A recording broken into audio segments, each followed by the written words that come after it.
할렐루야. 하겠습니다. 주 예수 그리스도는 우리의 구세주가 되십니다. 주 예수 그리스도는 우리의 구세주가 되십니다. 아이고, 좀 마스크를 빨리 벗어야 되는데 여기서 보는 입장에서 참 이렇게 뭔가 방어가 됐다고 할까요?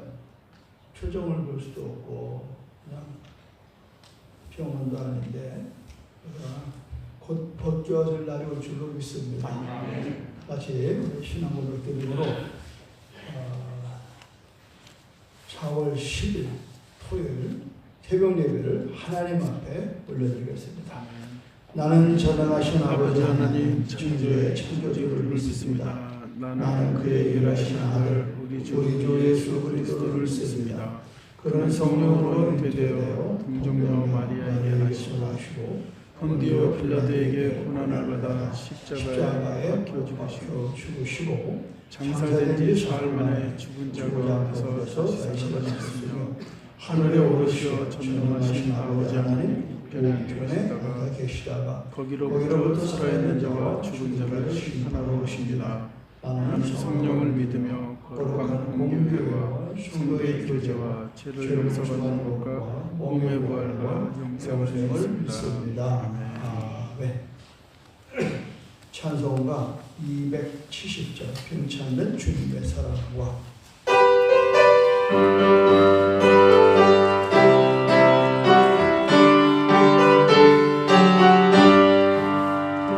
병찬된 주님의 사랑과 거룩한 노열의 공로를 우리가 찬양을 합시다.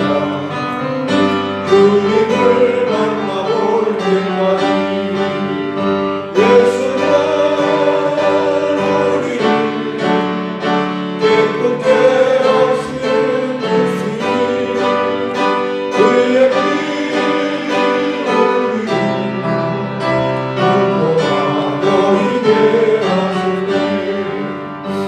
우리를 깨끗게 하신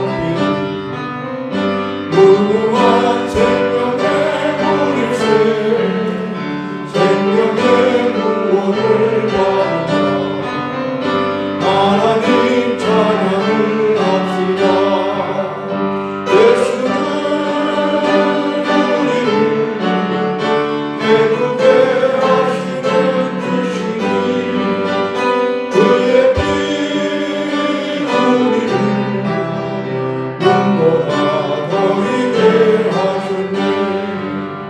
주님의 거룩한 보혈 날마다 이루어 간증해 담대히 싸우며 나가세 천국에 들어갈 때까지 예수는 우리를 깨끗게 하시는 주시니 그의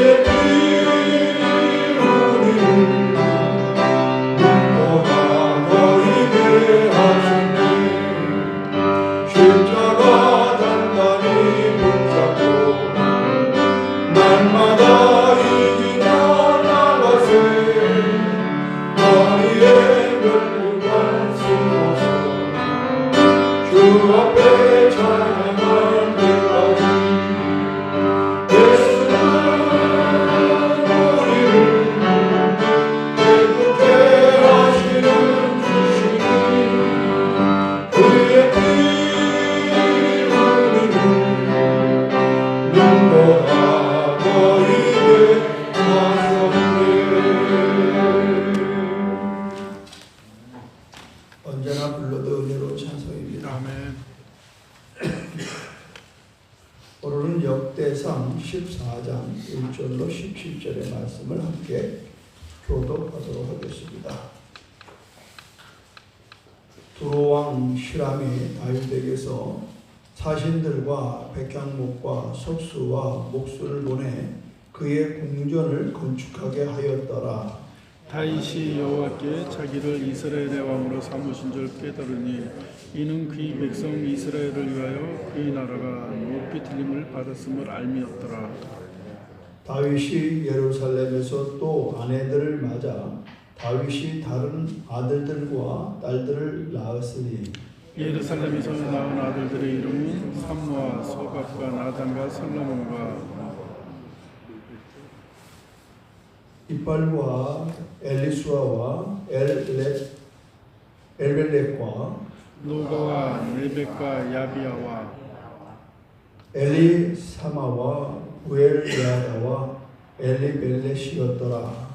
다윗이 기름 부음을 받아 온 이스라엘의 왕이 되었다함을 블레셋 사람들이 듣고 모든 블레셋 사람들이 다윗을 찾으러 올라오매 다윗이 듣고 대항하러 나갔으나 블레셋 사람들이 입이 이르러 르바림 골짜기로 쳐들어 온지라. 다윗이 하나님께 물어 이르되 내가 블레셋 사람들을 치러 올라가리까 주께서 그들을 내 손에 넘기시겠나이까 하니 여호와께서 그에게 이르시되 올라가라 내가 그들을 내 손에 넘기리라 하신지라. 이에 우리가 부활브라심으로 올라갔더니 다윗이 거기서 그들을 치고 다윗이 이르되 하나님이 물을 쪼금같이 내 손으로 내 대적을 흩으셨다 하므로 그곳 이름을 바알브라심이라 부르니라. 블레셋 사람이 그들의 우상을 그새 버렸으므로 다윗이 명령하여 불에 사르니라. 블레셋 사람들이 다시 골짜기를 침공한지라. 다윗이 또 하나님께 묻자온데 하나님이 이르시되 마주 올라가지 말고 그들 뒤로 돌아 뽕나무 숲을 맞은편에서 그들을 기습하되 뽕나무 골짜기에서 꼭대기에서 걸음 걷는 소리가 들리거든 곧 나가서 싸우라. 너보다 하나님이 앞서 나가서서 블레셋 사람들의 군대를 치리라 하신지라. 이에 다윗이 하나님의 명령대로 행하여 블레셋 사람들의 군대를 쳐서 기브온에서부터 게셀까지 이르렀더니 다같이 다윗의 명성이 온 세상에 퍼졌고 여호와께서 모든 이방 민족으로 그를 두려워하게 하셨더라. 아멘.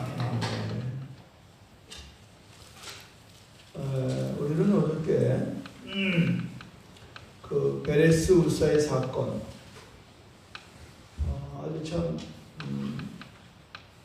그 사건으로 인해서 이제 그 후에 하나님은 여전히 다윗을 이스라엘 왕으로 그런 실수를 불구하고 하나님은 또 다른 전환으로 다윗을 통해서 확신을 주시는 겁니다. 오늘 본문에서 상당히 중요한 메시지는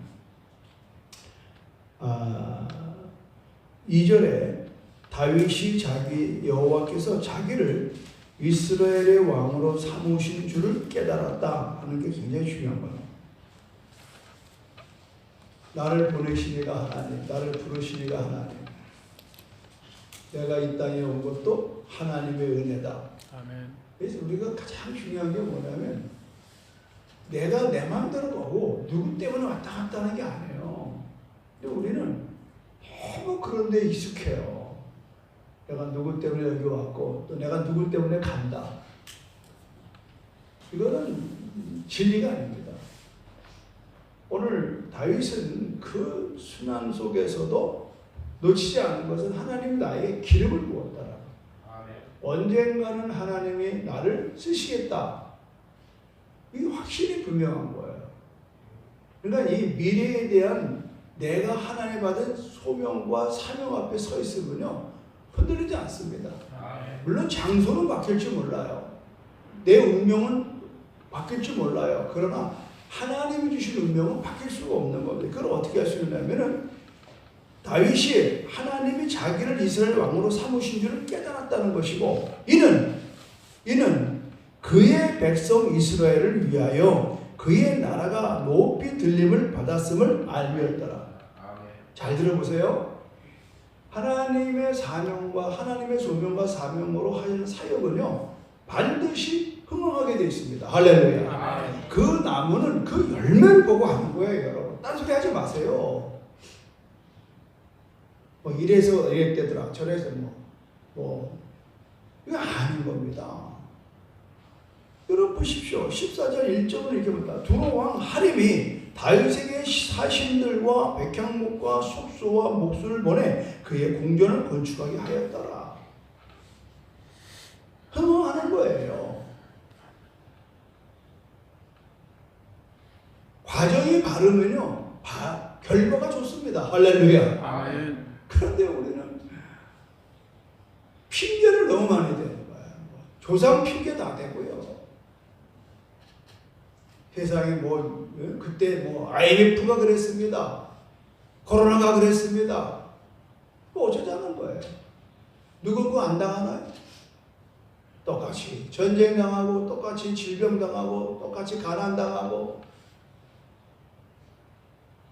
그런데 자꾸 우리는 핑계를 내요.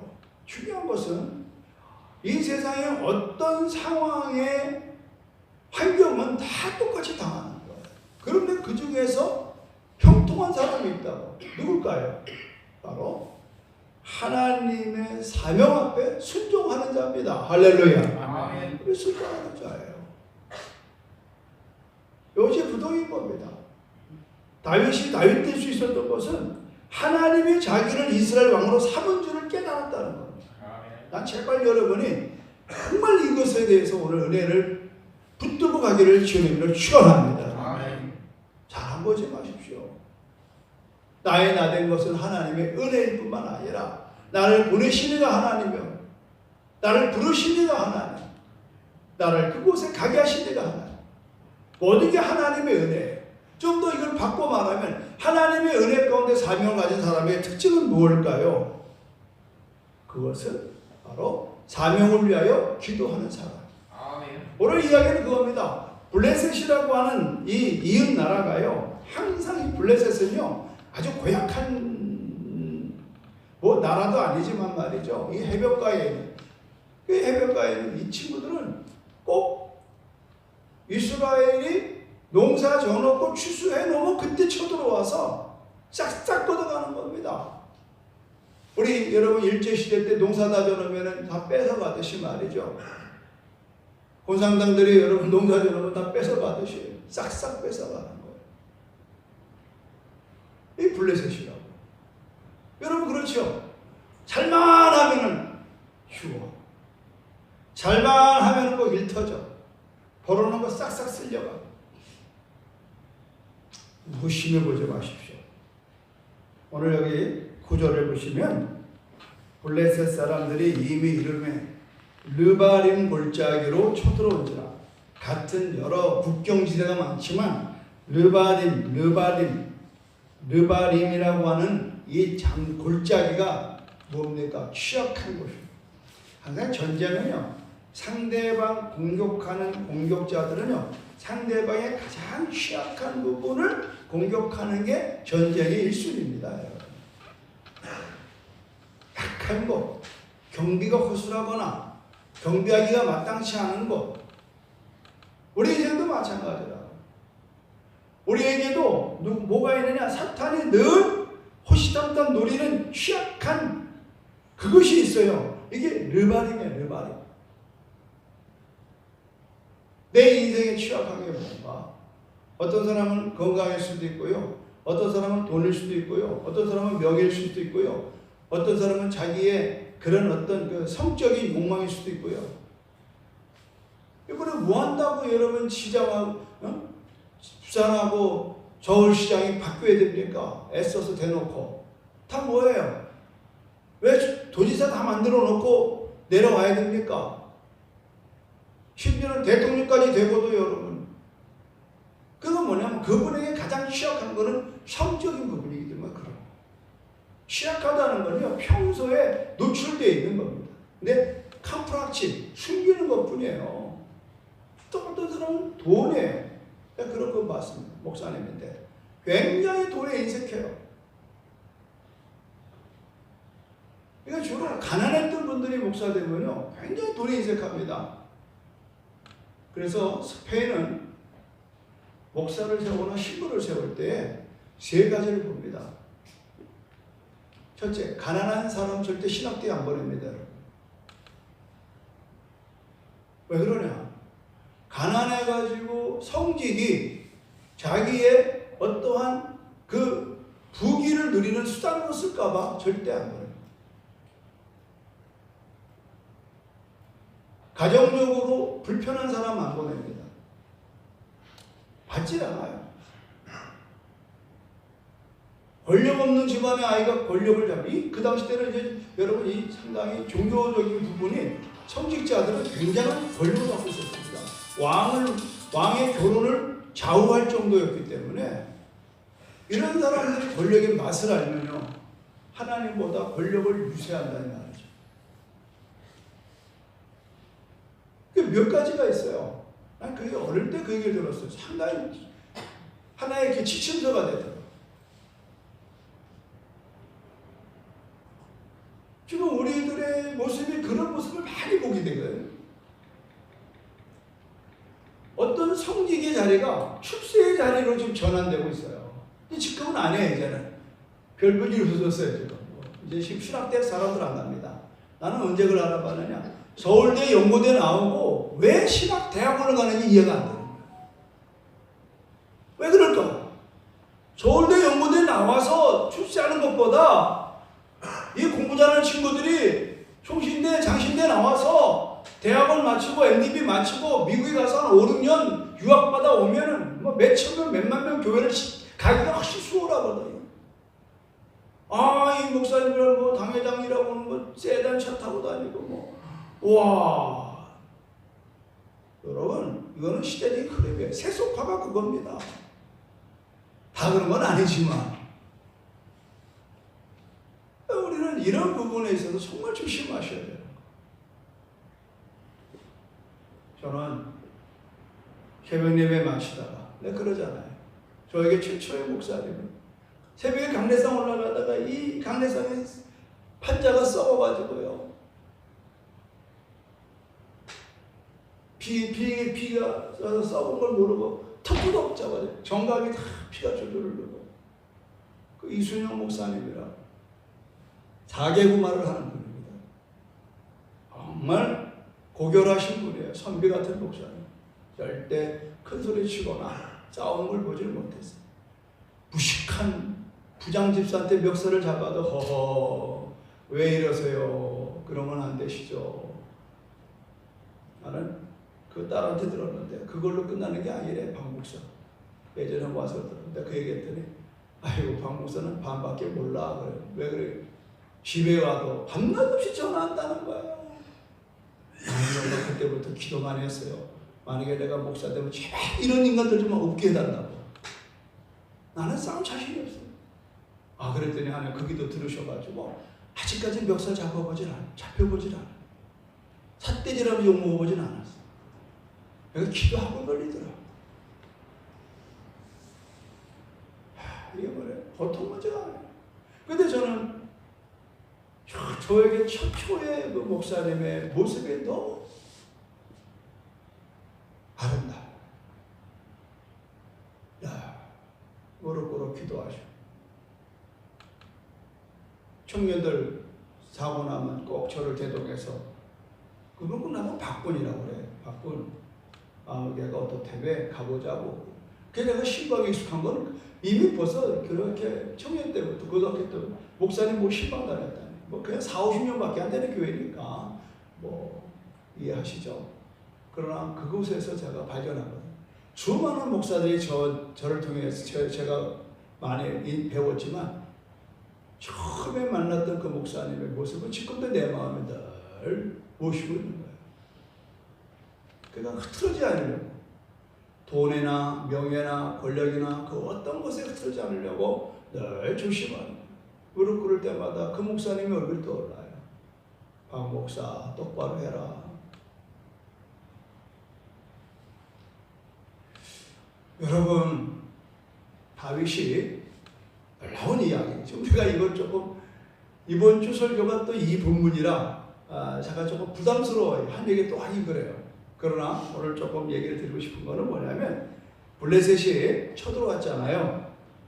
어떻게 했습니까? 자, 10절 시작.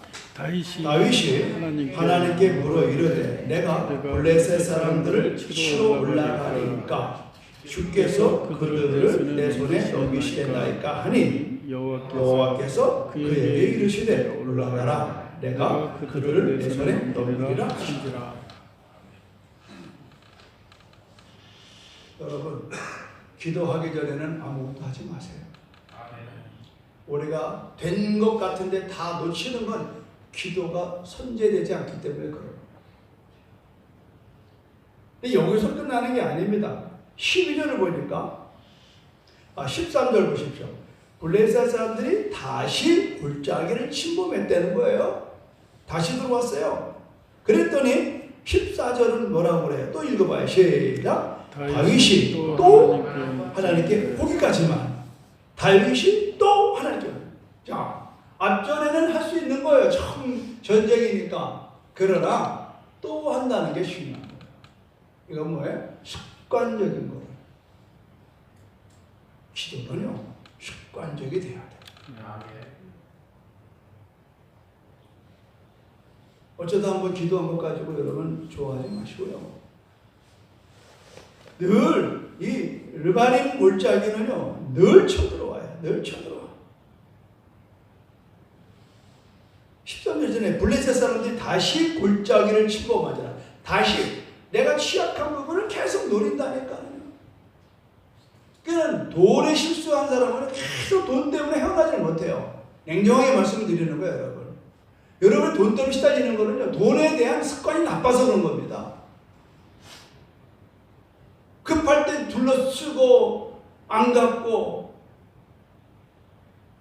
그러면 자꾸 습관이 되는 거야. 아쉬우면 그냥 있는 사람 가서 그냥 비벼대가지고 뺏어내고 언제 줄게 그러고 치치는. 그러면 돈에 대해서 신용을 잃어버리면 다 잃어버리는 거 아시죠, 여러분? 빌리면 반드시 갚아야 돼요. 그래서 할 수가 있으면 교회에서 돈 거래하지 말아요. 돈이라는 게 사람이 거짓말합니까? 돈이 그건 틀린 말입니다. 돈이 거짓말하는 게 아니라 사람이 거짓말하는 거. 없다, 써야 된다. 손에 잡히는 거 없다, 보이는 거 없다. 기도해야 될 거 아니야.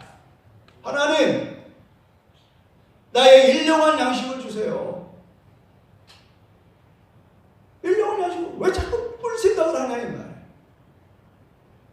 꿀 생각하지 말고 하나님을 향해 매달리라 이 말이에요. 할렐루야.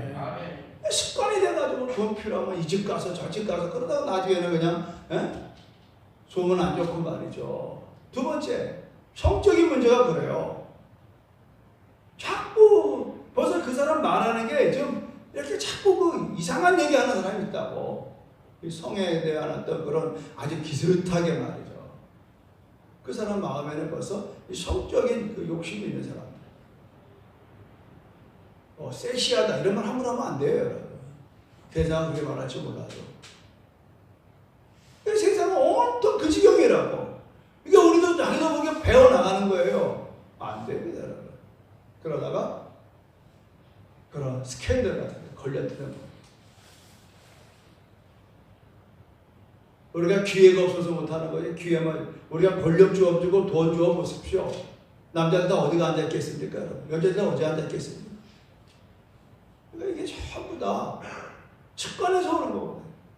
습관은 하루아침에 되는 게 아니에요. 그러니까 습관 바꾸기가 너무너무 어려운 거예요. 마찬가지로 여러분, 오늘 다윗의 좋은 습관은 뭐냐? 때때마다 하나님 앞에 올라간다는 거예요. 그런데 밧세바를 범할 때 기도하지 않았습니다. 밧세바를 범할 때 하나님 저 여자를 취할까요 말까요 했었으면 절대 이러지 못했어요. 기도하지 않아요. 우리가 어느 때 넘어집니까? 기도하지 않고 행할 때 넘어져요. 밥 먹는 것도 기도하고 먹었어요. 아이들 시집장가 보내는 것도 미리미리 기도해 놓으세요. 미리미리. 다윗은 말이죠. 여기 왜 1절에 궁전을 건축하였더라가 나온 줄 알아요, 여러분? 왕은 궁전을 만들었다. 이제는 다 끝난 거예요. 예전엔 자기가 거기에 안주하고 거기서 니노나 밖에 할 일이 없는 거예요. 그러나 다윗은 여전히 궁전은 있지만 그는 어떡합니까? 또 아내를 맞아서 자녀도 얻었습니다. 세상으로 말하면 부귀영화가 다 여기 있어요. 하나님이 그를 함께 하셨어요. 그런데 다윗은 뭐라고 합니까? 8절에 보니까 모든 블레셋 사람들이 다윗을 찾으러 올라오매 다윗이 듣고 대항하러 나갔으나 그러잖아요. 다윗은 궁전 안에서 아들, 딸 가지고 시낙락하는 대로 사명이 있는 게 아니에요. 다윗은 하나님의 백성을 돌봐야 되는 거예요. 하나님의 나라를 이루어야 되는 거예요. 그는 늘 잠시 궁궐에 머물러서 자녀들과 쉼은 있을지라도 연속되는 건 아니에요. 늘 전쟁의 현장에 나간다. 밧세바를 통해서 범죄했던 것은 전쟁의 현장에서 나가야 될 왕이 궁궐에서 노닥거리다가 당한 일입니다. 겪은 일입니다. 우리가 하나님의 사명의 현장에 있어야 돼요.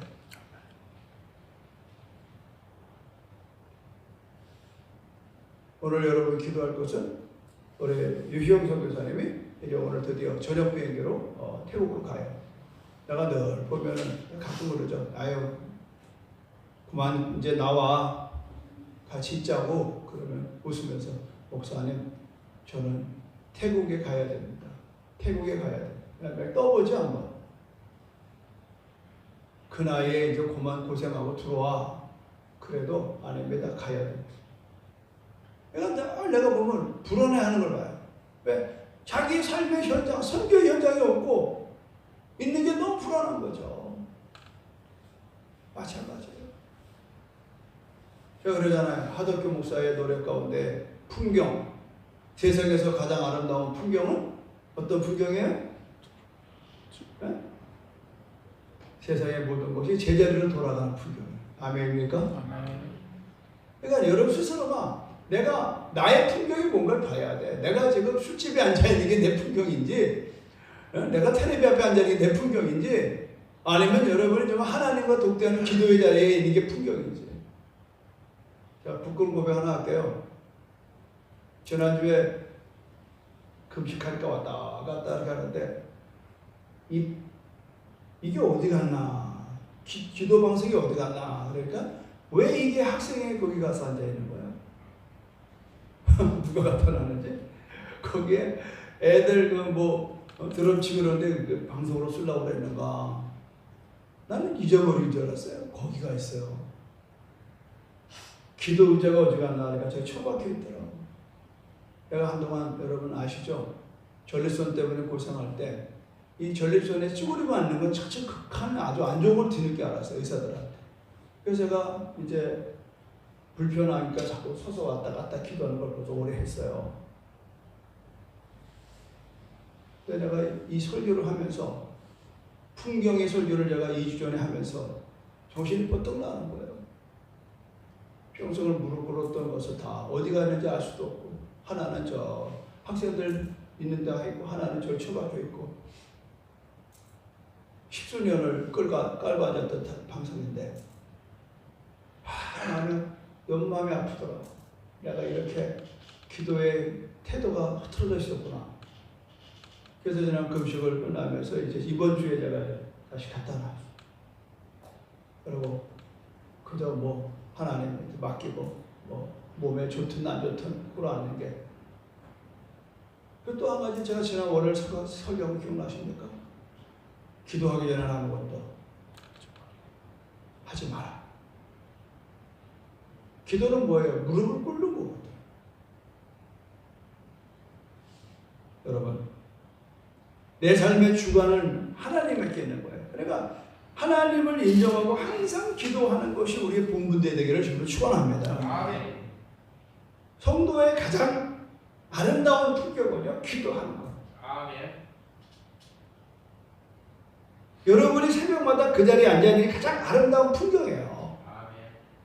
근데 이 핑계 저 핑계로 그 자리를 지키지 못하면요, 아무리 오늘 하루 여러분 금강을 캐는들 그건 다 의미가 없어요. 제가 오늘 이런 내용으로 주일날 못다 아니하게는 주일 낮설교에 좀 더 구체적으로 드리도록 하고 오늘 여기서 마치도록 하겠습니다. 하나님, 다윗은 매사에 하나님께 아뢰는 기도를 드렸고, 그럴 때마다 그는 하나님의 도움으로 전쟁에 승리했습니다. 전쟁뿐이겠습니까? 오늘 성경은 두로 왕을 통해서 그의 궁궐을 만들었습니다. 하나님은 그에게 많은 자녀를 축복하셨습니다. 오늘 하나님 우리의 가장 아름다운 풍경은 우리가 기도하는 자리를 지키는 풍경인 줄로 믿습니다. 이 기도가 우리의 만사의 형통을 가져오는 줄로 믿습니다. 앞으로 다가올 미래가 두려운 것은 내 힘으로 하려고 하기 때문에 그렇습니다. 오늘 다윗은 이렇게 반복되는 전쟁 속에서 그는 또 반복되게 하나님 앞에 나아가 기도했고 하나님은 그들에게 함께 하셨어요. 하나님의 군대를 보내서 앞서 보내셔서 블레셋 군대를 치는 역사를 우리는 보았습니다. 오늘 이런 역사가 저와 우리 성도들 가운데 일어나게 하여 주시옵소서. 아멘. 예수님의 이름으로 기도합니다. 아멘. 주기도문으로서 주님의 기도로서 오늘 예배 마치겠습니다. 하늘에 계신 우리 아버지 이름을 거룩하게 하시며 아버지의 나라가 오게 하시며 아버지의 뜻이 하늘에서와 같이 땅에서도 이루어지게 하소서. 오늘 우리에게 일용할 양식을 주시고 우리가 우리에게 잘못한 사람을 용서해 준 것 같이 우리 죄를 용서해 주시고 우리를 시험에 빠지지 않게 하시고 악에서 구하소서. 나라와 권능과 영광이 영원히 아버지의 것입니다. 아멘. 우리 다 같이 주여 삼천 통성으로 기도하겠습니다. 주여 주여